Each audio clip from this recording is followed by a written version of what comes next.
Et bonjour à toutes et à tous, c'est parti. Je vais vous raconter mon petit voyage en Irlande 2026. Donc ça fait une semaine que je suis rentré et je vous avais préparé un petit PPT, je vous l'avais dit. Mais j'avais pas pris le temps encore de vous le faire. Donc je suis parti en Irlande, quelques petites statistiques, j'ai noté plein de choses, hein. Comme ça, on va en apprendre. Je vais vous apprendre quelques petites choses, ça se trouve vous le savez déjà. Mais la capitale de l'Irlande, donc Dublin. Donc il y a une partie nord et une partie sud de l'Irlande. Et moi, j'étais dans la partie basse de l'Irlande. Voilà, voilà. Donc, c'est à peu près 1,9 million au nord. Et au sud, on est à peu près 7,3 millions d'habitants.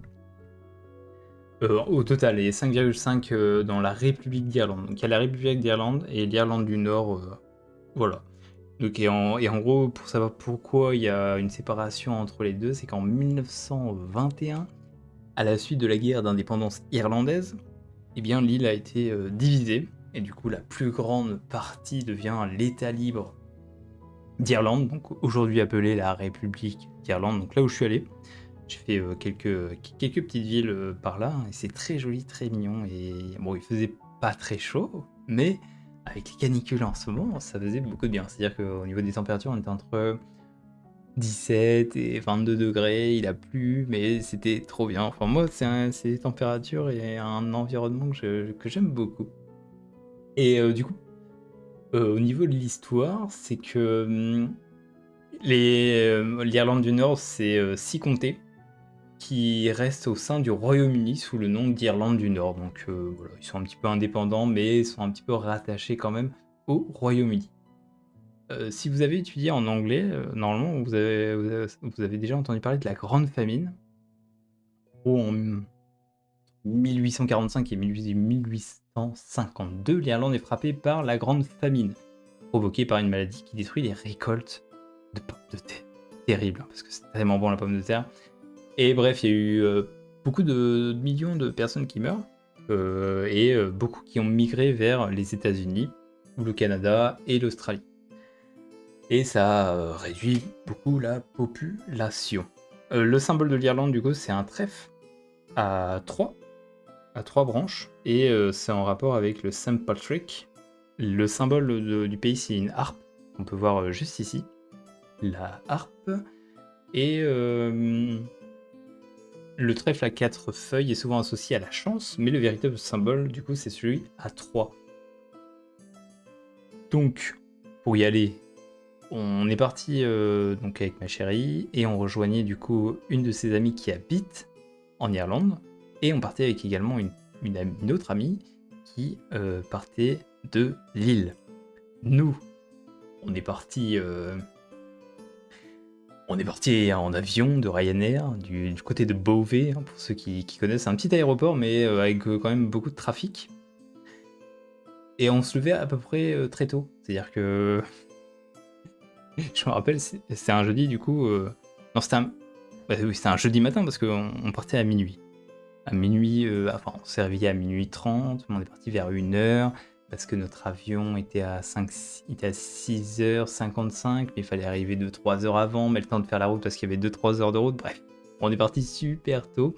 Je me rappelle parce que j'avais commencé à regarder le live de Fosséa, je me suis endormi, j'ai pas dormi beaucoup, et à mon réveil, il était encore en live. Donc, pour vous dire que j'ai clairement pas beaucoup dormi.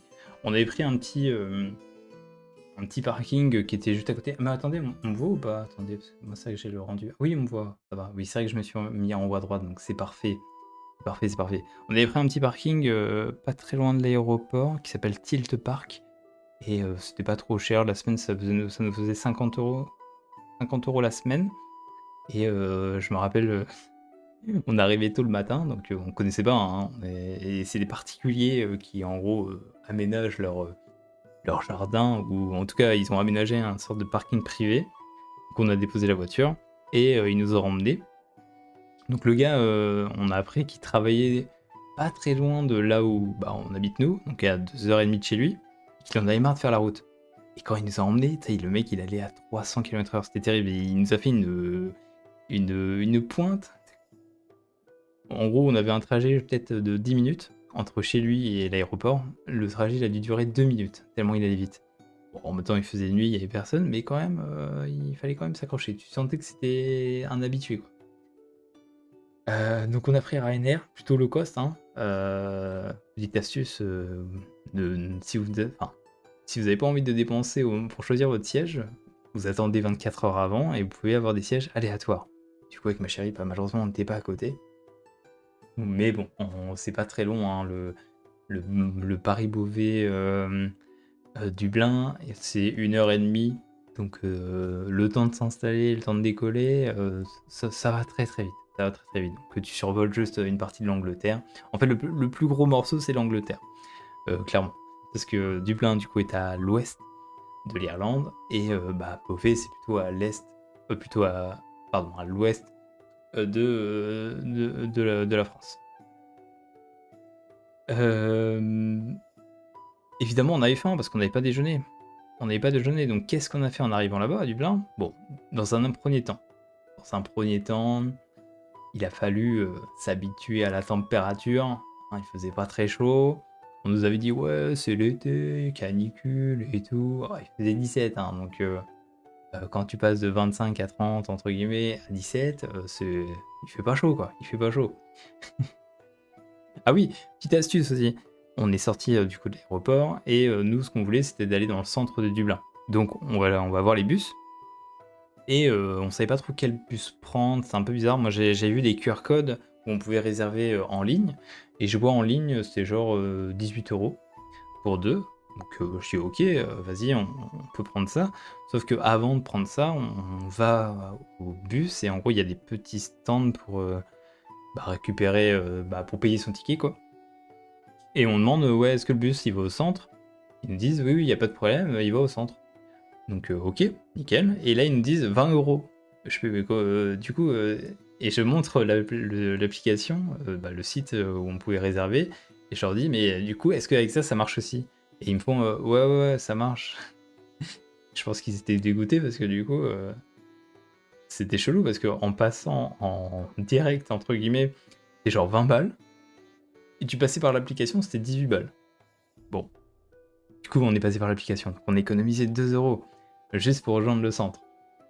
C'était pas si loin, mais bon, entre guillemets, t'arrives à l'aéroport, t'as pas vraiment le choix de prendre un transport en commun pour aller dans le centre, quoi. Bref. Donc on arrive à la capitale, hein, très très très beau, des styles très très, c'est très très mignon, très mignon. Il y a vraiment de tout en style. Alors j'ai noté quelques petites choses sur Dublin, comme ça on apprend des choses en même temps. Donc Dublin, forcément, c'est la capitale. Elle est peuplée d'1,3 million d'habitants dans son aire urbaine. Donc en gros, ça englobe le centre et un petit peu les alentours. Petite comparaison, c'est 12,6 millions pour Paris.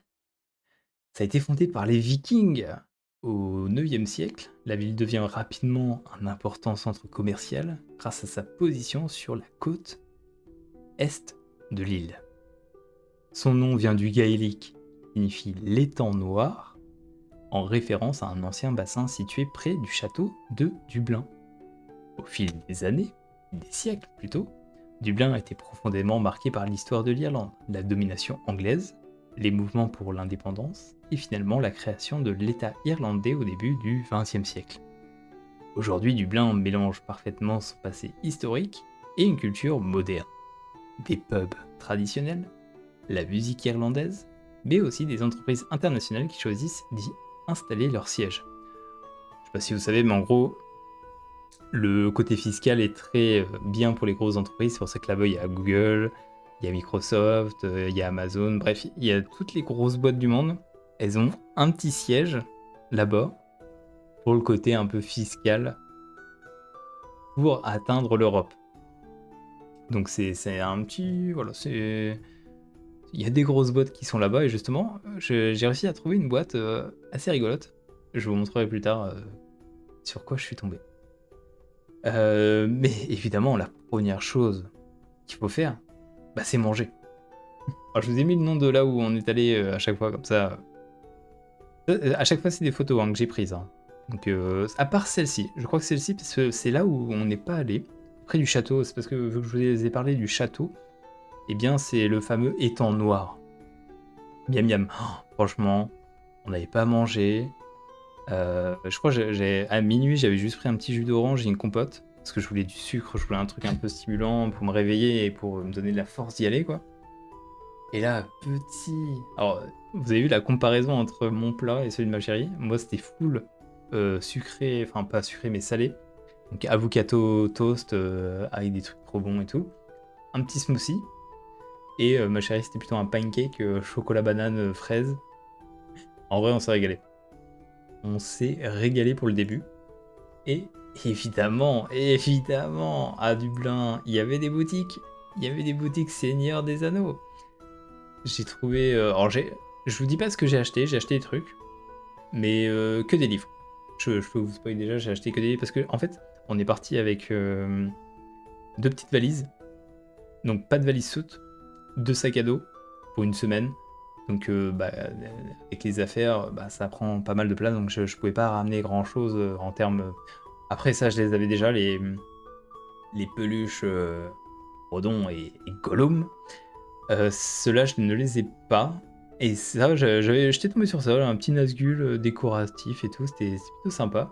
Je suis tombé sur des livres un peu plus collector. Donc ici, on a le Silmarillion collector qui est magnifique. Alors je crois, je sais pas si j'ai pris plusieurs angles.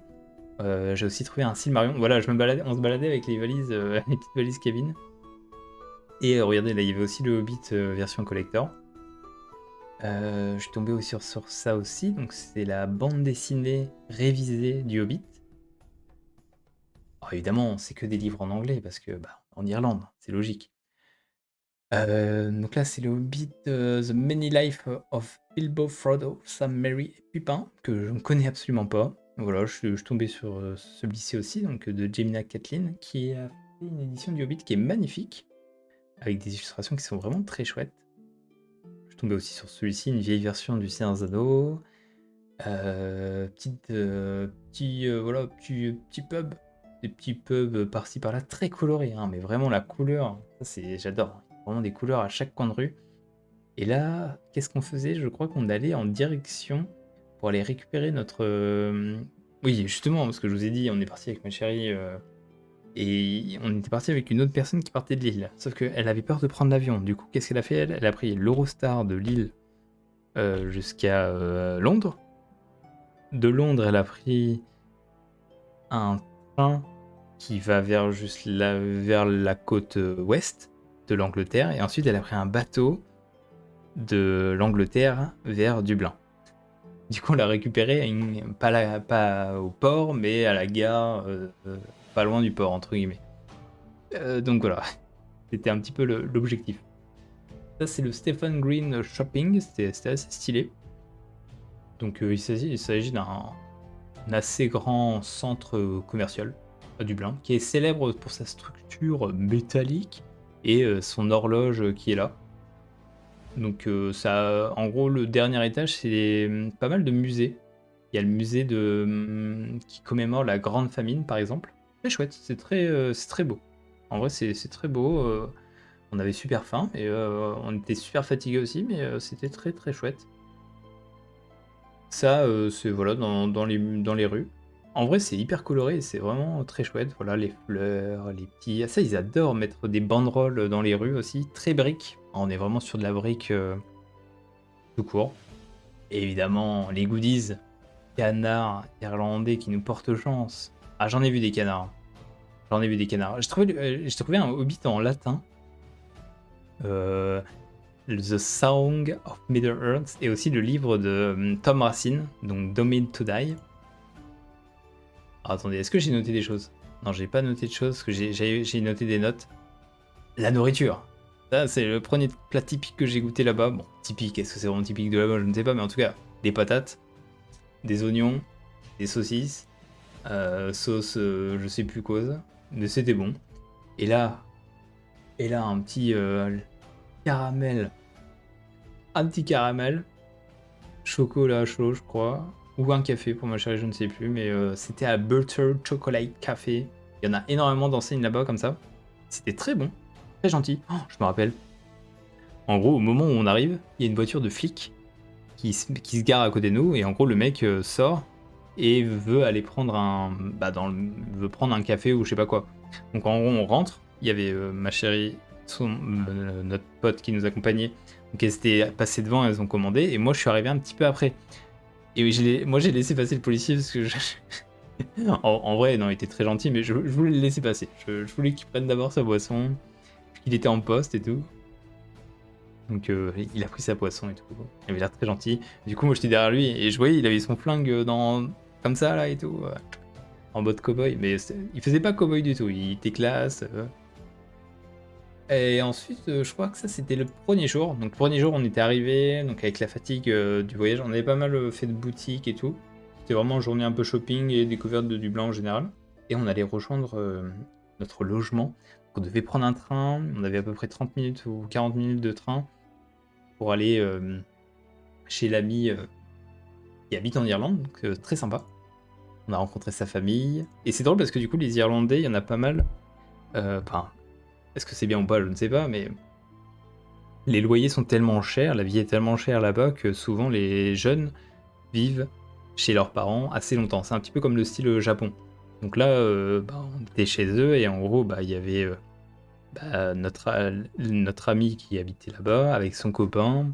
Il y avait ses parents, mais tous dans la même maison, toi. Donc la maison était grande, mais tout le monde vit sous le même toit. C'est assez rigolo comme concept. Du coup, le lendemain, le premier truc qu'on a fait, donc c'est reprendre le train, reprendre le tram et tout, et on est allé visiter le musée de la Guinness, évidemment.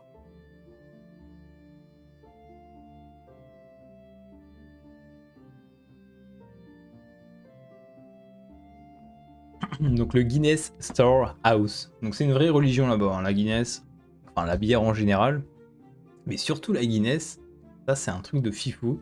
Alors moi je suis pas très bière, j'aime pas trop la bière, donc je vais vous le dire maintenant, j'ai pas aimé, mais l'expérience, ça va. C'est pas fou, mais c'était ok. C'était ok. Par contre, il y avait des anecdotes de fou. En gros, quand on arrive dans le musée, alors je vous spoil, hein, mais bon, c'est connu, entre guillemets, c'est connu. Mais le mec nous commence par nous dire que donc c'est une ancienne brasserie de Saint James Gate, et en gros il y a un mec qui s'appelle Arthur Guinness qui a signé en 1759 un bail de 9000 ans pour ce lieu. T'imagines un bail de 9000 ans, genre c'est pas un bail genre de 2 ans ou de 3 ans comme un truc assez classique. Non, 9000 ans. Du coup, il y avait carrément son bail qui était inscrit dans un espèce de truc mémoire.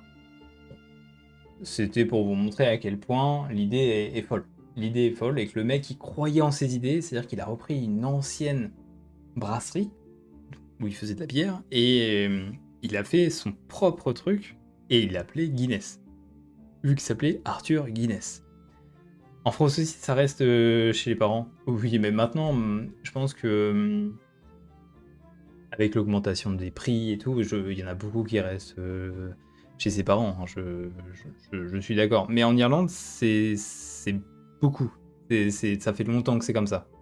Mais maintenant, c'est partout pareil parce que bon, les prix sont tellement énormes partout que t'économises à rester chez tes parents. Hein. Moi, en vrai,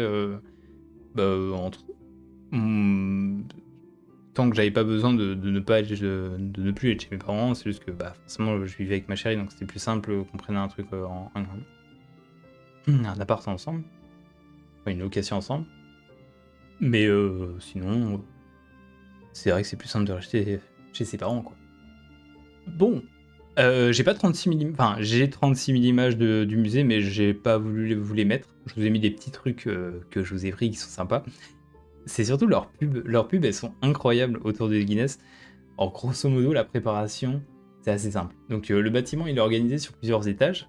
Et vous visitez les différents étages, ça vous présente l'histoire de la marque, de comment ça a été créé, de la fabrication, des ingrédients utilisés, le savoir-faire, de tout le travail que ça a engendré, toute la richesse que ça a créé autour. Parce que, en fait, en vrai, grâce à Guinness, en tout cas chez eux, Il y a eu beaucoup de droits sur le travail, beaucoup de choses qui ont été mis en place, des bâtiments qui ont été construits pour les employés, ils ont eu les soins pris en charge.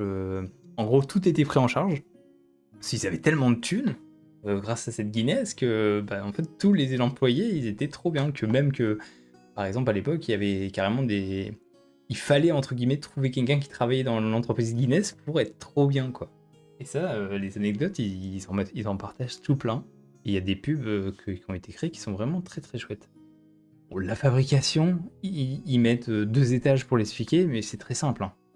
C'est de l'eau, jusqu'ici ça va, hein, tout le monde a de l'eau, de l'orge, dont une partie est torréfiée pour donner cette couleur sombre et ces arômes de café et de chocolat. Il faut du houblon, qui apporte l'amertume, qui aide à la conservation de la bière, et enfin de la levure, qui transforme les sucres en alcool, tout simplement. Voilà, c'est vraiment 4 ingrédients, et ça va pas plus loin que ça. Et en gros, il nous explique que oui, on a des champs, on fait bien. Coucou Tatanos, comment ça va? On est sur... Je parle de mon voyage en Irlande. Et vous avez vu, je suis au jour 2, hein. J'ai même mis le timecode en haut à gauche. Jour 2, et en bas, voyage en Irlande. Comme ça, tout est bien expliqué. Ah, j'ai fait un petit PPT, je me suis fait plaisir. Ça faisait longtemps que j'avais pas fait PPT, donc je suis content. Et du coup, la particularité de la Guinness vient surtout de son orge torréfiée et de son procédé de fabrication. Contrairement à ce que beaucoup pensent, elle n'est pas une pierre lourde. Elle contient moins de calories qu'une grande partie des bières classiques et son goût vient surtout de la torréfaction. Alors c'est vrai qu'en termes de calories, c'est vraiment rien du tout. Mais par contre, ils en boivent des quantités et des quantités, c'est abusé. Au fil des temps, la Guinness est devenue bien plus qu'une boisson, elle a participé à la création d'une véritable culture du pub irlandais. Alors c'est vrai que c'est vraiment une religion, c'est qu'il y en a partout. Il n'y a pas un pub où il n'y a pas écrit Guinness, ou sur une maison qui n'est pas écrit Guinness, c'est qu'il y a un problème. Vraiment, ils ont du merchandising partout. Tout est représenté pour écrire Guinness. Et du coup, la Guinness a énormément contribué à cette image de pub irlandais dans le monde entier. La fameuse pinte avec sa mousse crémeuse est devenue symbole de convivialité et d'un certain art de vivre à l'irlandaise. Voilà. Et du coup, moi j'ai goûté une Guinness avec alcool et sans alcool, et j'ai préféré celle avec alcool, même si je n'ai pas aimé dans les deux cas. C'est-à-dire que là, celle-ci, je l'ai pas finie. J'ai dû en boire, allez, au niveau de la harpe et encore. Mais sinon, quand on a fait la présentation, tout ça, il y a un moment où on était dans une petite salle et il y avait comme des shots de Guinness, et là j'ai goûté. Mais je suis pas un grand fan. Évidemment, après le musée de la Guinness, il fallait manger. Donc, nous sommes allés dans un restaurant qui était du coup Italiano. Italiano pour des pizzas, comme vous pouvez le voir. Très très bonne. Et là, vous pouvez voir mon chargeur externe qui m'a sauvé la vie. Parce que vu que mon téléphone ne tient plus la charge, c'est terrible. Eh bien, je me baladais avec mon chargeur externe. Merci les chargeurs externes. Et ensuite, l'après-midi, nous sommes allés au Trinity College. Donc, ça a été fondé en 1592 par la reine Élisabeth Iray d'Angleterre. Donc, Trinity College, c'est la plus ancienne université d'Irlande et l'une des plus prestigieuses du pays. Alors, elle est toujours en fonctionnement, hein, c'est-à-dire qu'il y a toujours des étudiants là-bas, hein, il y a toujours des cours qui sont donnés, c'est magnifique. C'est vraiment très très beau. Vraiment, c'est magnifique. C'est situé du coup en plein cœur de Dublin. Elle a accueilli de nombreuses personnalités, comme des écrivains, des scientifiques, des philosophes, des hommes politiques. Et du coup, on peut, quand on rentre, ça fait vraiment un grand campus, avec des grands bâtiments. Voilà, c'est très moderne et en même temps, t'es dans un mood où c'est trop bien. C'est vraiment trop trop bien. Mais du coup, on était allé voir une expo sur The Book of the Kells. Donc ça, c'est un très très vieux ouvrage qui a plus de 1200 ans, pardon, excusez-moi. Et en gros, il y avait une exposition pour expliquer un petit peu son histoire, comment c'est arrivé. Donc c'est un trésor médiéval. Et c'est certainement le livre le plus célèbre manuscrit d'Irlande au monde. Bon, d'Irlande. Enfin, il a été du coup trouvé en Irlande et il est connu dans le monde entier. Il a été créé vers l'an 800. Je vous fais un petit résumé de ce que j'ai noté. Il a été créé du coup, en l'an 800. Il s'agit d'un manuscrit religieux contenant les 4 évangiles du Nouveau Testament. Il aurait été réalisé par les moines celtes, probablement dans un monastère de l'île d'Iona, avant d'être conservé en Irlande. En fait, il est très très beau parce qu'il est très coloré, il y a plein de formes géométriques qui sont incroyables. Et du coup, ce qui rend ce livre exceptionnel, ce sont surtout ses enluminures.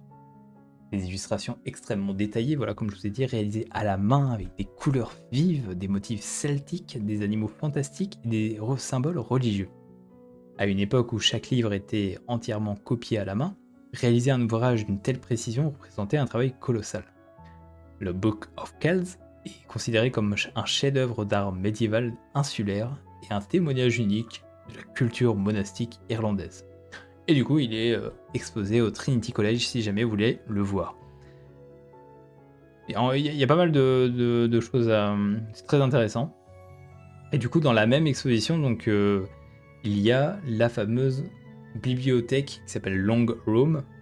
Et c'est une immense bibliothèque qui est incroyable. Vraiment, elle est incroyable. Quand tu rentres dedans, elle est gigantesque. Donc là, c'est juste un point de vue sur un des côtés, donc avec le petit escalier qui est juste trop beau. Il y a à peu près 200... Attends, j'ai noté le nombre de livres. Elle fait 65 mètres de long et abrite environ 200 000 ouvrages. Donc là, c'est une autre photo. Mais normalement, il y a une photo... Ah, mais... J'ai pas pris les meilleures photos, mais en gros, là... Ah non, terrible, j'ai pas pris les meilleures photos, terrible. Mais normalement, c'est ça, mais de très loin. C'est-à-dire qu'on en voit 36 000 des colonnes là. Et en plus, là, on était dans une... Ils sont en train de tout enlever pour tout nettoyer, pour la rénovation, pour faire en sorte que ça tienne plus longtemps. Donc ils étaient en phase où ils avaient enlevé une bonne partie des livres. Et du coup, ils ont mis une grosse planète qui tourne juste ici. Et on pouvait voir du coup pas mal de statues qui nous montraient des personnages connus de l'histoire. Donc par exemple ici on a Rosalind Franklin qui est une scientifique britannique assez majeure qui a du coup découvert la structure de l'ADN, qui a aidé à la découverte de la structure de l'ADN et aussi au niveau des rayons X. Et sinon on a encore ici Platon, un philosophe grec de l'Antiquité, élève de Socrate, hein, donc il y avait Socrate qui était pas loin. Bon, bref, il y avait plein de bustes, de statues assez connus. Ça, c'était super intéressant. Ensuite, donc après avoir visité ça, on a continué à visiter un petit peu la ville. On est passé devant le The Temple Bar. Alors, je connaissais pas du tout ce bar, mais c'est un des bars les plus connus de Dublin. Voilà, dans les trucs à voir, c'est ce bar. Alors, je suis rentré dedans vite fait, c'est vrai que c'était plutôt stylé. Mais pour moi, c'est juste un bar, un pub, quoi. Donc il y a une petite histoire derrière, évidemment. En 1600, il a été fondé... donc c'est fondation du quartier du Temple Bar par la famille de Sir William Temple. En 1840, première licence de pub accordée pour l'emplacement du célèbre bar. Et pendant les années 1980, il a failli être détruit pour laisser place à une gare routière. Le projet a finalement été abandonné. Et en 1990, il y a eu une rénovation majeure et il est devenu un centre culturel et touristique. Voilà. Pas plus de choses à vous dire dessus, mais c'est le Temple Bar. Par contre, ça c'est très important, les portes. On ne parle pas assez des portes. Et les portes, là-bas, elles sont trop stylées. Vraiment. Je n'ai jamais vu des portes aussi stylées. Et toutes les devantures des maisons à Dublin sont incroyables. Elles sont géniales. Elles sont vraiment magnifiques. Et je vous en montrer plein d'autres après. J'en ai pris plein en photo. Et coucou Féanor, comment ça va?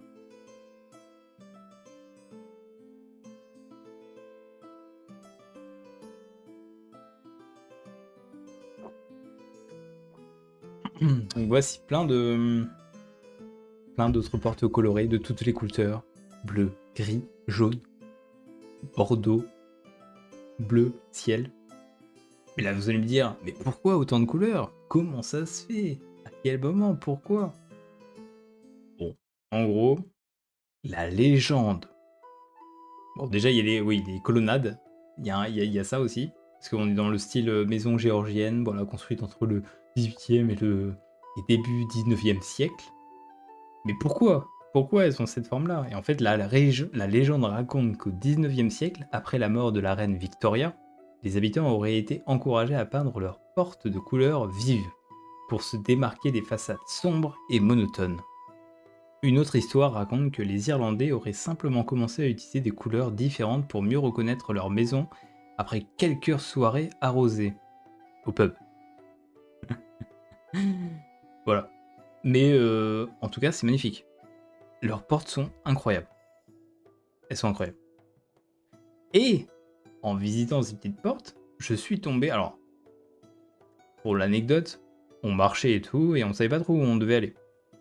Et au loin, je vois Boys School, et je me dis, ah, c'est bizarre, il y a une école de garçons ici, et est-ce qu'il y aurait pas genre une Girls School? Voilà.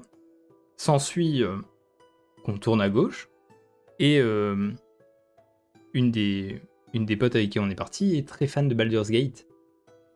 Et elle se retourne et elle voit en gros le logo Larian.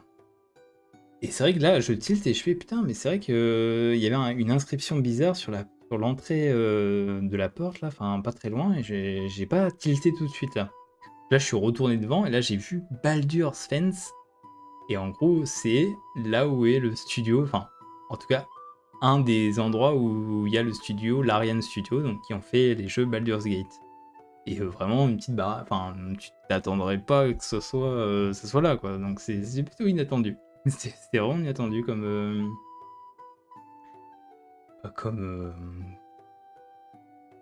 comme aventure, quoi, tout simplement. Évidemment. Donc ça, c'est en retournant chez donc chez la famille de notre ami qui nous hébergeait pour ces deux jours autour de, enfin, pas très loin de Dublin. Ils avaient un petit champ à côté avec des petites vaches. Alors les vaches ne voulaient pas venir me voir. C'est-à-dire que j'aurais fait coucou. Ensuite, je suis parti. Elles sont revenues. Et ensuite, elles sont, elles sont reparties. Mais elles étaient très jolies. Très jolies, mais... Et en plus, avec le petit coucher de soleil ici, il n'y avait pas encore l'éclipse à ce moment-là. C'est qui m'a fait un shout-out? Vas-y, je lui fais un shout-out aussi. Allez, c'est cadeau. Allez, abonnez-vous à Silky. Et ah oui, donc ça c'est jour 3. On quitte Dublin, en tout cas la périphérie de Dublin, pour aller à Galway. Oh, Galway. Galway.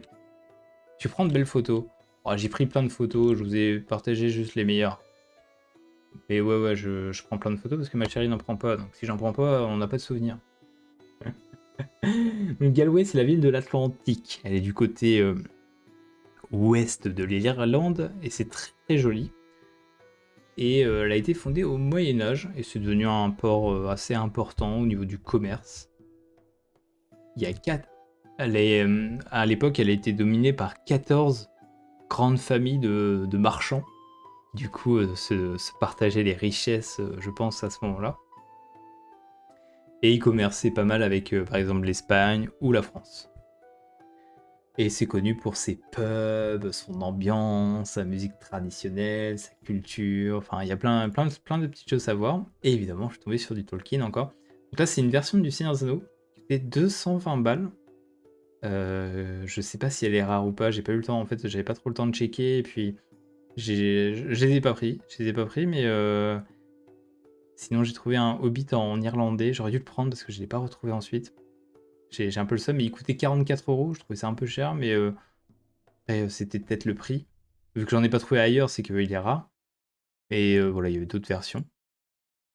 Ça, c'est dans les rues de Galway, donc très très sympa. Toujours les petites banderoles ici, hein. Il y en a partout. Et des pubs, évidemment. Nous avons pris un petit cocktail dans un pub qui était très bon. Ça, c'est les petites décorations sur les murs. Guinness, hein, et ça, c'est la Guinness sans alcool. C'est marqué 00 en bleu. Et encore une fois, hein, la décoration avec sur les murs, souvent c'est tagué. Enfin, c'est tagué. Il y a un artiste qui est passé derrière, mais très joli. Vraiment très très mignon. Ah oui, ça je m'en rappelle. On est passé dans une boutique. Là, je vais avoir besoin de vous parce que j'y connais rien, mais C'est pas pour ça, hein, parce que là c'est Aragorn. Je reconnais Aragorn, il était un peu mal au point en plus. Il était pas à vendre. Il était pas à vendre. Mais je suis tombé aussi sur cette pop, la fameuse pop avec le Nazgûl et les 4 hobbits, que je n'ai pas. Bon, clairement je l'aurais pas prise parce qu'elle est beaucoup trop imposante. J'aurais pas pu le, j'aurais pas pu la prendre. Elle est trop grosse. Et il était pas à vendre. C'est-à-dire que tous les trucs Seigneur des Anneaux que je voulais potentiellement acheter, toi ça par exemple que je n'ai pas, je me suis dit bon ça va, c'est petit, ça doit pas coûter trop cher. Toi il y avait les petits Lego, pas à vendre. Tous les trucs Seigneur des Anneaux n'étaient pas à vendre. Ah tiens, là c'est là où je vais avoir besoin de vous. Ça c'est des Space Marines. J'ai pris, parce qu'en gros c'était un endroit aussi où les gens venaient peindre leur collection, Warhammer, je sais pas quoi là. Vu que j'y connais rien, ça c'est du Warhammer Space Marine j'imagine.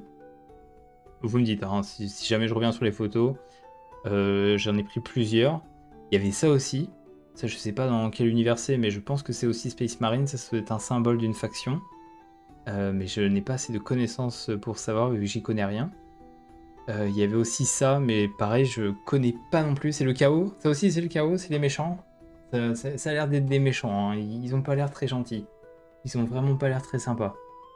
Il y avait aussi ceux-là, mais ils n'étaient pas peints. En fait, j'ai essayé de chercher s'il y avait pas des trucs Seigneur des Anneaux, mais non, là, il y avait pas de trucs Seigneur des Anneaux. Et à l'entrée, il y avait eux. Pareil, je les connais pas. Des espèces d'ogres géants, là. Un peu... Voilà, ils faisaient un peu peur. Et il y avait aussi ceux-là. Pareil, je ne connais pas. Je ne saurais vous dire.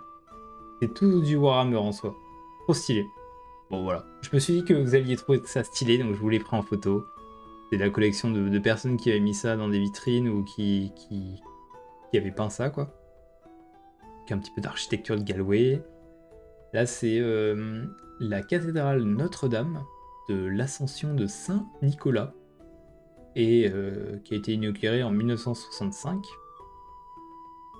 Mais le somme que j'ai eu et que nous avons eu, c'est qu'on est rentré et genre 1 minute après, on m'a dit tu sors, c'est la messe ou tu restes.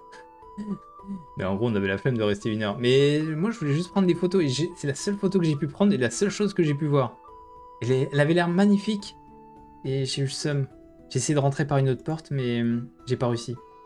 En fait, je suis ressorti, je suis allé dans une autre aile et je suis tombé devant le prêtre et tout. Il m'a dit ouais, est-ce que vous voulez venir et tout. J'ai fait ouais, non, I just want to look. Il me fait ouais, mais après.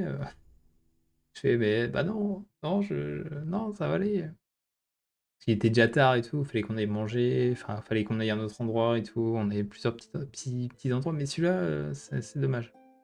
Petit dommage, quoi. Tous ceux qui tournent autour de Warhammer, c'est stylé. C'est vrai que ça a l'air stylé. Ça a l'air stylé. Évidemment. Alors, du coup, ce soir-là, on n'a pas mangé dans un resto, on est allé dans un... Je sais pas comment on appelle ça. Mais en gros, il faisait des dégustations de fromage et de vin. Et bah, du coup, on a goûté des fromages... Alors, il y avait du fromage typique de là-bas, mais sinon, c'était du fromage... pas de chez nous. Pas de chez nous, mais il y avait un truc qui ressemblait au comté. Mais c'était plutôt bon. C'était très bon. On s'est régalé. Et en fin de soirée, on allait se balader du côté de... Ça s'appelle Black Rock Cottage. Et c'est en gros situé près de la mer. On s'est égaré dans un Golf. Il y avait une Ford. Je l'ai pris en photo parce que je l'ai trouvé jolie. De petit véhicule américain. Je crois que c'était marqué Californie ici. Et puis on a marché le long de la digue. C'est très sympa, voilà. Il faisait beau. Il commençait à faire un petit peu frais, mais c'était sympa. Ensuite, jour 4, on a quitté Galway et on allait en fait... Là, l'objectif de ça, c'était d'aller dans la région du Connemara. Alors là, vous connaissez peut-être la chanson du Connemara, voilà. Mais il n'a jamais... L'anecdote, c'est que...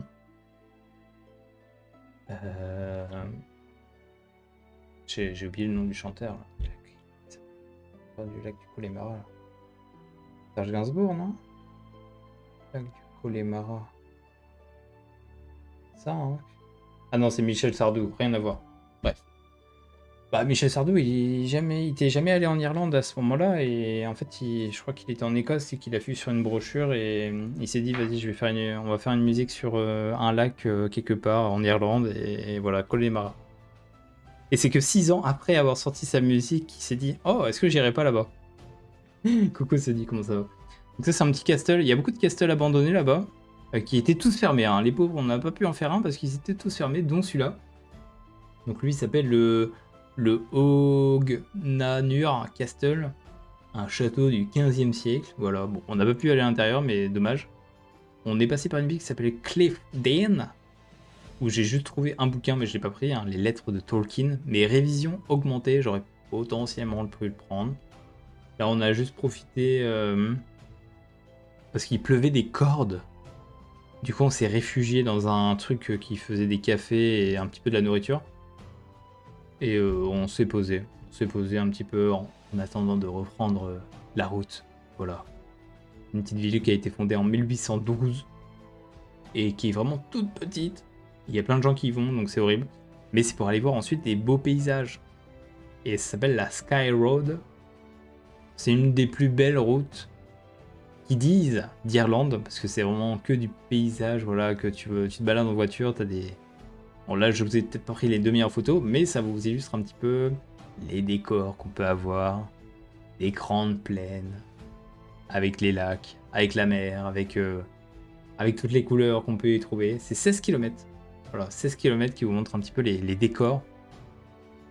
Et nous avons été du coup au parc national Connemara, et nous avons entrepris l'expédition qui s'appelle Diamond Hill, donc la montagne du diamant.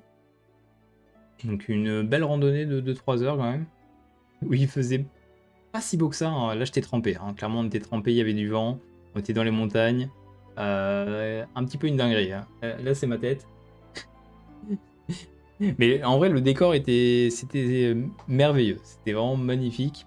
On est monté à 482 mètres, et ça nous offre clairement la plus belle la plus belle vue de la région, voilà.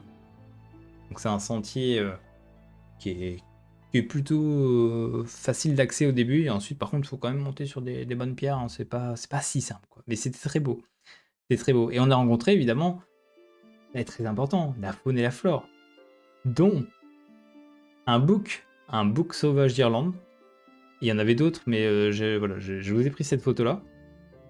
J'ai pris évidemment un petit cheval et son poulain, classico. Et nous avons ici une créature noire et luisante. C'est la grande limace noire. Et c'était énorme, hein. C'était vraiment énorme, les limaces. C'était assez impressionnant. Il y en avait partout. Il y en avait partout. Et j'étais contente parce que forcément, il y avait de la pluie, il pleuvait. Et elle était bien. C'était bien. C'était bien. Alors ça, c'est le seum. Alors le seum. En partant, du coup, il était trop tard. Et on voulait visiter l'abbaye de Killamore. Le problème, c'est que c'était fermé. Ça fermait à 18h et je crois qu'on est passé genre à 18h05. On est passé en gros, on est passé sur un pont et on le voyait. Donc il y a une photo qu'on a réussi à prendre. Alors c'est pas celle-ci, là, je vous ai pris une belle photo, on va dire, de la belle façade. Mais ça, on aurait bien voulu le visiter. Ça avait l'air magnifique, la petite abbaye. Et en gros, c'est juste à côté du parc national. On n'était pas très loin, mais mauvais timing, hein. On a mis beaucoup de temps à faire la randonnée. On n'avait pas prévu autant de temps. Et ça a été construit en 1868 par Mitchell Henry, qui est un homme riche politique et industriel britannique. Et c'est une immense demeure qui était à l'origine un château privé, imaginé comme un cadeau pour sa femme Margaret. Après plusieurs changements de propriétaire, le domaine devient une abbaye en 1920, lorsque des sœurs bénédictines s'y installent.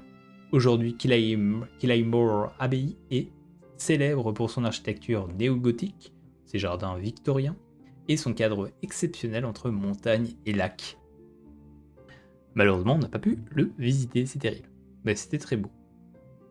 Ensuite, jour 5. Nous quittons du coup la région de Galway pour aller vers une autre région.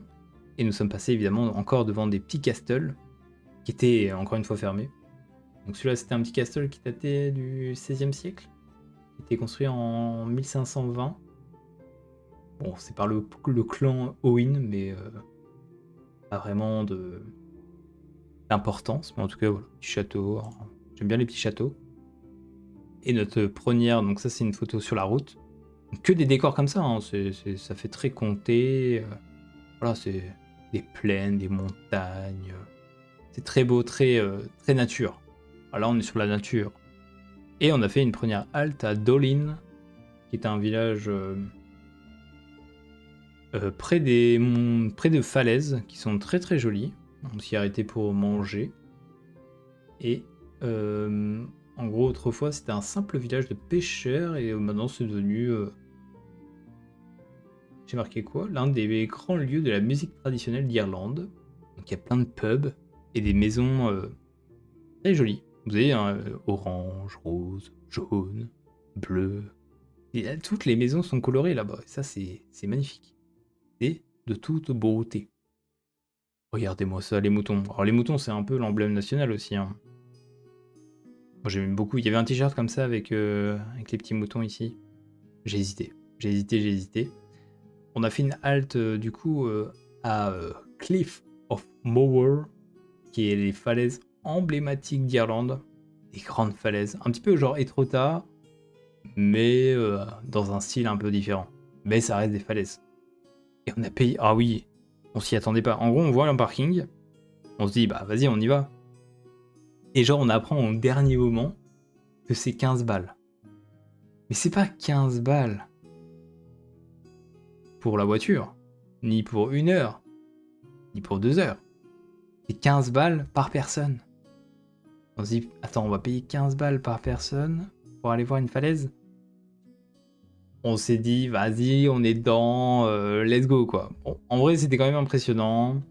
Tout est mis en place, c'est bien sécurisé, il y a beaucoup de personnel, il y a un vrai marché, entre guillemets, donc on va dire qu'on fait vivre c'est au patrimoine mondial de l'UNESCO. Bon, c'est quand même magnifique. Il y a plein de choses à voir. Il y a même un petit film à l'intérieur, il y a des expos, il y a des machins, donc c'est quand même worth d'y aller. Mais c'est parce que nous, de base, on voulait juste s'arrêter, aller voir la falaise, repartir et continuer notre périple. Mais au final, on y est resté une bonne heure et demie, quoi, le temps de faire toute la petite randonnée. On peut faire à gauche et à droite. Et c'est très très beau. C'est vraiment très très très très très beau. Qu'est-ce que j'ai noté sur ça? Donc il y a un vieux fort qui s'appelle le Motard, qui se trouvait autrefois sur le site avant de disparaître, formé il y a plus de 300 millions d'années. Ces falaises sont composées principalement de couches de grès et de schiste façonnées par le vent et les vagues. Et voilà, ce Cliff of Mother Experience. Voilà, petite photo qui vous montre un autre point de vue. C'est très joli, c'est très beau. Les falaises. Et de base, de base, on devait le soir faire du camping. Parce qu'on avait fait 2 jours chez les amis qui habitent en Irlande. Puis après, on avait réservé sur Booking une maison, enfin des gens qui avaient loué leur maison. Que là, on était bien. Et là, on allait faire du camping. Et là, il s'est mis à pleuvoir. Mais il s'est mis à pleuvoir. Et en fait, pour passer d'une péninsule à une autre, on a dû prendre un ferry. Donc, monter avec la voiture. Je sais pas si j'ai pris la photo. Non, j'ai pas pris la photo. Mais en gros, là, on allait rentrer sur le bateau. Et genre, on est arrivé vraiment pile poil. Au moment où ils allaient fermer les barrières et partir. Genre, 30 secondes après, on était déjà en train de se déplacer, quoi. C'est allé tellement vite. On est arrivé pile poil au bon moment. Et en fait, on décide à ce moment-là qu'on n'allait pas faire de camping. Et en gros, on cherche sur Booking un logement pas cher pour essayer de dormir la nuit. Et expérience de fou. Expérience de fou. Donc on arrive dans un petit village qui s'appelle Anascole. Donc on est dans la région du Kerry et sur la péninsule de Deagle. Parce que l'objectif c'était d'aller à Deagle. Et en gros, le soir, voilà, on trouve une petite auberge. Donc, il y a un monsieur qui a son magasin en bas, où il fait de la poterie, il vend de la nourriture, enfin bref, il fait plein de petits trucs. Et en haut, il louait des pièces pour les gens qui voulaient dormir. Donc on arrive là-bas, il était presque 21h. Et à 21h, en général, tout ferme là-bas. Et en plus, c'était un jour férié, donc dites-vous que tout était fermé. Donc on arrive là-bas, on dit au gars, ouais, tranquille, on est arrivé, bonjour, tout ça. Et le gars vient. Il nous dit ouais, comment ça va et tout. Est-ce que vous avez de la nourriture? Est-ce que vous savez où vous allez aller? Et bah lui on dit bah non, on va aller, je sais pas, chercher un resto. Et il me dit mais non mais tout est fermé, c'est mort quoi. Et en gros le gars, je sais pas si vous voyez la photo en bas à gauche, hein, il nous ramène tous ses restes de son frigo, 3 tomates, une sauce bah, pour faire spaghetti bolo, un paquet de spaghetti, 3 tartines de pain, enfin ou 4 tartines de pain pour le lendemain matin. Vraiment, il nous a régalé. Donc on s'est fait pâte carbo. On s'est fait pâte carbo en repas. Alors, on s'est fait avant ou après, je sais plus. Parce que en gros, on est allé dans le pub qui est juste ici, hein, donc le pub qui était juste en face, mais vraiment très coloré, très mignon. Et on a pris du cidre qui était très bon. Donc c'est un cidre local là-bas, qui était vraiment délicieux. Et le gars, donc celui qui tenait le pub, il nous a raconté une anecdote, parce qu'en fait il venait nous parler hein, de temps en temps, voilà, pour taper la discute, tout simplement. Et en gros, il nous raconte qu'il y a une histoire assez récente, qui a marqué un petit peu le village ici. C'est la disparition de Glenn Hansard. En fait, c'était la musique qu'on était en train d'écouter dans le pub. Et en gros, on apprend que ce Glenn Hansard, c'était un célèbre musicien irlandais et qu'il était décédé le 29 juillet 2026. Donc quelques jours avant qu'on vienne ici en fait. Dans un accident de moto à Dublin. Bon, pour information, il faisait partie du groupe The Flames et son rôle dans le film Haunts et sa musique oscarisée Failing Slowly, ça a été les choses assez importantes dans sa musique irlandaise. Et du coup, on écoutait sa musique. Du coup, on avait vu sur Spotify, non, sur Shazam, il avait 57 524 écoutes. Et du coup, le gars, il nous raconte cette petite anecdote comme ça, donc très sympa. Et on a passé ouais, une bonne soirée ici. Et puis après, bon, on est rentré se coucher. Et on repart pour une nouvelle aventure le lendemain. Ah oui, le lendemain matin. Trop chelou, c'est que, en gros, il y avait une pièce où on dormait. Il y avait une autre pièce qui était libre. Et genre, le matin, on se prépare et tout, voilà. On s'apprête à partir. Et là, genre, il y a quelqu'un qui sort de la fameuse chambre qui était vide. Trop chelou. Et du coup, je me retrouve face à face avec un monsieur qui était un randonneur et il était juste avec son sac à dos. Je pense qu'il était juste venu genre se prendre une douche et ensuite repartir. Il me dit ouais, vous êtes ici pour faire la randonnée. Je fais ah non, non, bah nous on vient visiter et tout.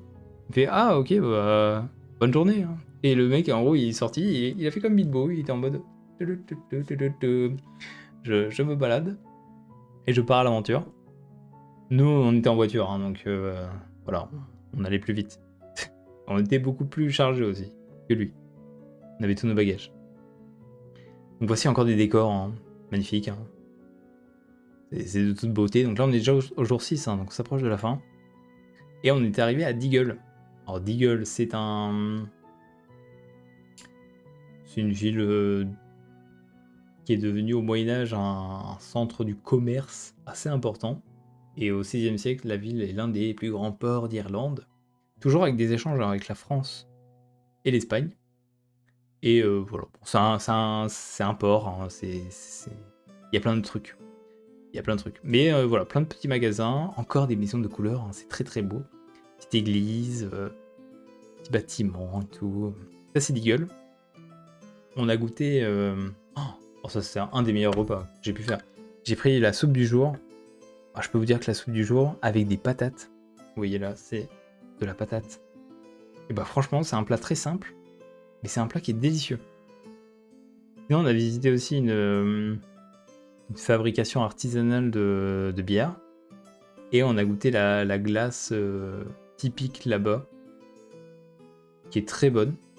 Et il y a des goûts incroyables. Voilà. Qu'est-ce que je peux vous dire d'autre petite déco ici. Hein. Ah oui, ah ça, incroyable.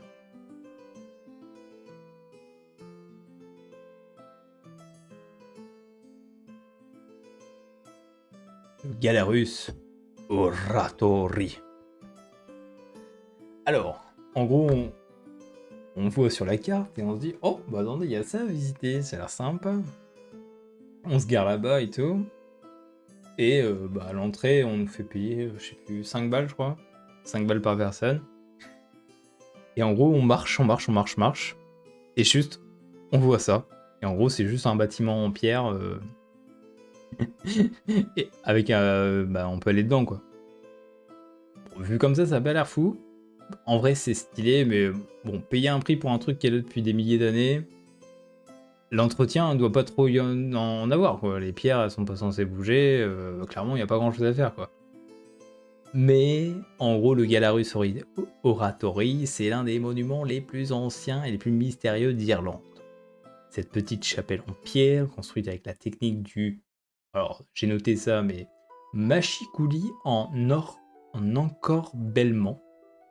En gros, c'est des pierres empilées sans mortier qui auraient été bâties entre le 7e siècle et le 12e siècle. Ah oui, donc c'est assez large. Selon les estimations, sa forme particulière, semblable à un bateau inversé, permettrait à l'eau de la pluie de s'écouler naturellement sans pénétrer à l'intérieur. Et c'est vrai. C'est vrai qu'à l'intérieur, il n'y avait pas d'eau, quoi. Alors qu'il pleuvait. Donc testé et approuvé. Son usage exact reste encore discuté, il pourrait s'agir d'une petite église, d'un lieu de prière ou d'un refuge pour des moines. Voilà, c'est tout ce que je pourrais vous dire dessus. C'est pas grand chose à dire de plus, c'est un bâtiment en pierre, quoi. Ah ça c'était trop bien, ça c'était trop bien, c'est une activité. En gros, bah juste après, pas très loin, il y avait une ferme, vous pouvez aller dedans, et en gros, tu payes 2,50 € et ils te donnent une barquette de croquettes et tu peux donner de la nourriture à tous les animaux qui sont là-bas. Donc il y a bah, des moutons, il y a des lamas, il y a des chevaux. Ah, c'était trop bien, trop mignon. Il y avait plein de gens. Et du coup, ils se mettaient trop bien en fait les animaux parce que du coup tu payes pour le donner, les gens te donnent à manger, c'est génial. Du coup, ils étaient trop sympas, enfin ils étaient trop mignons et tout. Et il y avait même des cochons, voilà. Donc lui, il avait une tête. Il est énervé, lui. Lui, il a une tête vénère. Il y en avait qui étaient trop mignons. Les petits animaux, là. J'adore. C'est trop bien. Ensuite, on est allé à Behave Hut. Donc c'est la même chose que les trucs de tout à l'heure. Mais c'est un peu différent. Et pareil, on a encore payé 4 balles, je crois, pour aller voir ça. Ça, c'était vraiment terrible parce qu'en plus, pour monter là-haut, c'était appétissant le porc. T'as mangé lequel? Ah bah aucun. Et coucou, chez qui? Ah voilà, ça c'est dans les pierres. Bah évidemment, il fallait prendre quelques petites photos. Donc c'est une maison. Alors celle-ci, elle n'était pas isolée par contre, hein. Il y avait de l'eau, hein. Il y avait de l'eau qui rentrait à l'intérieur, hein. Donc elle était mal faite. Mais en gros, ils aiment bien avoir des maisons en hutte. Et c'est pas très loin. De là où a été tournées les scènes de Star Wars. C'est-à-dire qu'on est allé là où elles ont été tournées. Malheureusement, il y avait trop de pluie, donc on n'a pas pu aller plus loin. Mais vous voyez l'île dans Star Wars où Luke il reste très longtemps, bah c'est pareil. C'est au même endroit. Sinon, sur la route, il y avait des moutons colorés parfois. Et voilà. Kamenoul Beach. Donc il y avait la partie plage où les gens faisaient du surf. Là, il y avait des gens en cap et tout parce qu'il pleuvait à verse. Mais c'est aussi le lieu où a été tourné certaines scènes de Star Wars dans les derniers. Fallait refermer après t'avoir mis dedans. Oh bah super. En tout cas, c'était magnifique, mais il faisait pas beau. Et ensuite, donc après l'aventure à Deagle, on devait rejoindre l'hôtel de Zinzin. Oh là, c'était un hôtel de fou. Là. Les mauvais Star Wars, ouais, si tu préfères Star Wars, si tu préfères les Star pour visualiser. Non, je vois pas lesquels épisodes, le 4, le 5, le 6, pas le souvenir pour ça. Donc là, en gros, c'est après la péninsule de Deagle, on est allé vers Killarney et c'est une ville assez importante. C'est un peu le centre, enfin c'est un centre assez important, il y a beaucoup de choses. Et on est allé dans un hôtel de fou. Parce que Je crois que c'était parce que pour l'anniversaire d'une des potes, on avait dit qu'on prendrait un hôtel où il y avait un spa. Il y avait un spa, il y avait une piscine, il y avait un hammam, il y avait un sauna, enfin bref, il y avait tout ce qu'il fallait pour le bien-être. Et du coup, l'hôtel faisait un peu penser à. Je sais pas si vous vous souvenez de la série sur Disney Channel, là, Zack et Cody, avec les espèces de trucs là, comme ça là. Il y avait même un tableau, alors on va dire que c'est Goyer, mais en vrai, il y a un petit style, hein. Il y a un petit style pâte Goyer, hein, dans le Hobbit, hein. Ça, c'était dans l'hôtel de Killarney. Du coup, on a visité évidemment la ville. Elle est jolie. Et des bâtiments qui sont de toute beauté. Il y avait un Scooby-Doo qui était aux couleurs de l'Irlande et même de Kerry. Des milliers. Bah, Vistaprint, il y a des attendez, on se tape milliers la pub de là. à imprimer. Des autocollants avec votre logo. Comment je peux Des enlever la gros pub? flyers et sacs pour vos Ah, événements. 500 t-shirts à votre image. 500 t-shirts à mon image, Vistaprime. Oh, ils sont sympas. Disponible sur vistaprint.fr. Ils sont sympas, Vistaprime. Ah bah c'est bon. Et du coup, est-ce que je vais perdre mon... je suis comment? Je reviens comme ça. Du coup, est-ce que j'ai perdu mon... Ah bah du coup, j'ai perdu mon support. Non. Présenter. Non, moi je veux présenter, mais avec mon petit document. J'ai compris. Affiché en plein écran. C'est bon. Je vais retourner là où j'étais. Ok. Donc là, bah pareil, la déco, tout ça, les pubs. Bon, on en revient toujours à la même chose, hein. Les pubs, alcool, bière, monuments. Des petits trucs Seigneur des Anneaux. J'ai trouvé des canards Gandalf et Frodon que je n'ai pas pris. Mais... Et j'ai pris un petit déj style anglais, avec saucisse, bacon, œufs, petit croissant, petit pain au chocolat, tomates, œufs. Ah oui, ça c'est du coup dernière image de l'aventure. Ça c'est du coup notre périple dans les montagnes. Et ça c'était avec du coup une des amies que j'avais dû porter parce qu'elle était fatiguée. Donc je l'ai porté sur... bon, je l'ai pas porté très longtemps, hein, sur vraiment une grande rue. Parce qu'après j'étais mort. Et ça c'était les fameux shots de Guinness. C'était les fameux shots de Guinness, très importants qu'on a bu. T'as pas pris parce qu'ils sont moches. Bon, j'en ai déjà, hein. J'ai des canards en miniature, je les ai déjà. Et du coup, je vais vous montrer ce que j'ai acheté. Très important. Donc là, c'était le PPT sur l'Irlande. Tac, tac, tac. Alors, attendez, je vais le mettre en full screen.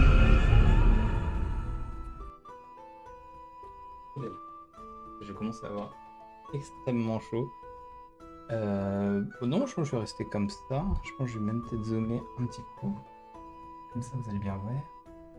Vous me dites si vous voyez bien. Donc, voici tous les achats que j'ai faits et que je vais pouvoir vous montrer enfin parce que ça fait une semaine qu'ils sont là et que je ne peux pas les montrer ou les partager ou... Je voulais d'abord vous les montrer en live. Donc, dans un premier temps, j'ai pris la BD du Hobbit, graphique révisée expanded, hein, donc c'est la bande dessinée sur le Hobbit. Alors je sais qu'elle a été traduite en français, mais bah, je l'ai jamais trouvée, donc bah, je suis sur la version expanded anglaise. Donc bah, en gros c'est vivre du coup l'aventure des Hobbits, mais sous forme de bande dessinée. Je trouve ça trop trop chouette. Je me suis dit je vais la prendre et je la relirai quand j'aurai un petit peu de temps, mais pour apprendre l'anglais en vrai ça peut être sympa aussi de découvrir du coup en format bande dessinée. Donc je trouvais ça bien. Donc c'est illustré par David Wenzel et c'est adapté par Charles Dixon. Et ça s'appelle J.R. Tolkien The Hobbit Graphic Noved. Ah bah bravo, il est en train de dire que... Mais non, là c'est pas ma fiancée, c'était une des amies avec qui on est parti. Sinon, second livre que j'ai pris, c'est J.R. Tolkien. Bon, en même temps c'est que du J.R. Tolkien, mais The Fall of Numenor, ça faisait plusieurs fois que je tombe dessus. Et je me suis dit, il faut que je l'achète. Comme ça, je vais essayer de le relire avant que la série sorte. En gros, c'est un livre qui reprend tous les écrits, tous les passages en rapport avec l'histoire de Númenor. Donc comme ça va me faire un petit rappel. Normalement, tout ça, je l'ai déjà lu dans les principaux livres. Mais du coup, je trouvais ça cool d'avoir cette édition-là qui n'est pas traduite en français. Donc vous pouvez pas encore l'avoir. Il coûtait 14,50 €. Et voilà, donc je me le suis pris. Donc, ça fait déjà 2. Ensuite, qu'est-ce que je me suis pris? Ah, ça, c'est trop bien, ça. Ça, je suis trop content. En gros, les maps de la Terre du Milieu. Alors, je les ai déjà, en version française. Donc, j'en ai une qui est là, qui vole. J'en ai une derrière. C'est en gros les cartes donc, du Hobbit, du Seigneur des Anneaux et du Beleriand. Mais en anglais, il y a du coup celle de Númenor. En gros, c'est les 4 qui sont là. Et dedans, ça explique du coup un petit peu l'histoire de la conception des cartes. Donc je pense qu'il y a des trucs que je n'ai pas lus. Mais je vais avoir les 4 affiches pour pouvoir les emmener en convention ou pour pouvoir les mettre chez moi et qui sont nickel quoi. Ça en vrai c'est trop bien. 35 €, mais c'est la première fois que je le vois en magasin, donc je me suis dit vas-y je me le prends. Je m'achète que mes livres quand je les trouve quoi, en général. J'étais très bonne trouvaille. Ensuite, ah celui-là. J'ai pris le Hobbit en latin. J'ai pris le Hobbit en latin, je me suis dit vas-y. C'est pour ça que j'ai eu le seum, c'est que j'aurais dû prendre le Hobbit en irlandais. Et je le trouvais très cher. Alors que celui en latin était à 19,50. Du coup c'est en latin, donc j'ai fait du latin. Mais ouais, ça remonte quoi. Et j'étais pas très fan du latin quoi. Donc je vais vous montrer. Attends, je peux peut-être vous montrer la première page. Pour vous montrer la page où c'est écrit dans un trou vivant au 8. Hop, ça c'est l'histoire. L'histoire. Ah, c'est bon, j'ai la fameuse phrase. In foramine terrae habitabat. Ouais, en vrai, ça peut revenir vite. Hein. Je vous laisse la première phrase. Et what the fuck, il y a bien que toi pour acheter aussi aussi compulsivement. Bah non. Bah non, moi j'achète que quand je vois les choses. Et je les ai pas toutes achetées. On va le lire en latin. In foramine terrae habitat habitus nec quedum sordidum bandidumque que foramen nec extremis lumbricorum atque odore quenoso impretum nec etiam foramen aridum inane aresosum inco nihil erat ad considendum aut ededum aptum imoforamen obitum ergo commodum. Voilà, c'est le début du Hobbit. Bon, pour la traduction, il faudra aller dans la version française. Quand il ira en Chine, il prendra la version chinoise alors qu'il ne manie pas du tout le mandarin. Mais c'est pour la collection, c'est parce qu'il est joli. Regardez, il y a Smaug. Non, moi je commence tout doucement la petite collection. Voilà. Et coucou toi, nous, comment ça va? Ensuite, prochain livre, c'est The Doomed to Die. Et ça, franchement, je m'attendais à rien et j'étais agréablement surpris parce qu'il est trop bien. En gros, c'est Tom Racine. Vous pouvez le suivre sur Insta, c'est un artiste. Et il a fait un petit livre pour raconter son amour de la Terre du Milieu. Et en fait, à chaque lettre, où il met en scène un personnage. Par exemple ici, A pour Arwen, Broken for Sorrow. Et en gros, pour chaque lettre, il y a un personnage. Donc il y a plusieurs fois les lettres qui passent. Et ensuite, il explique un peu pourquoi il en est arrivé là et tout. Et c'est vraiment chouette. Il explique pour chaque texte ce que c'est.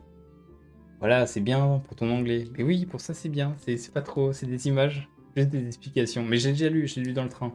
En 40 minutes, on lit, on peut terminer.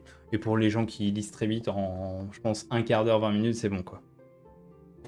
C'est en rose beef, bah oui, c'est en rose beef, tout en rose beef, là. Sinon, j'ai pris un autre livre qui s'appelle The Song of Middle-earth. Donc, je connais pas du tout celui-là. Et en gros, j'imagine que ça traite des histoires autour de la musique, mais pas autour des histoires des films. Mais par exemple, quand je regarde les chapitres, nous avons les questions sur la mythologie, le mythe de la littérature, la musique d'Eru et Iluvatar, le conflit éternel entre le bien et le mal, la tragédie héros, la quête de l'héros, l'importance des Arendil, la feuille et l'arbre, et les hobbits. Voilà, donc je prendrai le temps de le lire aussi pour voir qu'est-ce que je peux en tirer. Et enfin, le dernier livre que j'ai acheté, c'est Mapping Middle-earth. Donc pareil, il y a un livre qui traite ici de la cartographie, donc de l'environnement, du côté politique et des cartographies dans l'univers de la Terre du Milieu, qui a été écrit par Anait Berroz. Et ça permet d'en apprendre plus sur ça. Je vais vous dire les chapitres, quelques-uns. Nous avons la cartographie médiévale par rapport au moderne, la carte de Tror, la carte de la Terre du Milieu, la carte du Rohan, la carte du Gondor, du Mordor, Tom Bombadil, la géologie, le temps qui passe, l'expérience, enfin bref, il y a plein de chapitres. La politique, l'impérialisme, les différentes races. Pour moi, lire de l'anglais, c'est comme lire du latin. Ah, c'est quand même plus simple l'anglais que le latin. Sauf si tu connais mieux le latin que l'anglais. Je peux comprendre que ça soit pas facile. Pour toi, ça, je peux comprendre. Bon, voilà. C'était mon petit PPT sur l'Irlande, mon voyage de cet été 2026. J'espère que la vidéo vous aura plu. Bon, c'est une longue vidéo, mais au moins un petit récapitulatif de mon voyage, avec du coup ce que j'ai acheté là-bas. Merci d'avoir suivi, je vous dis à bientôt, au revoir et abonnez-vous.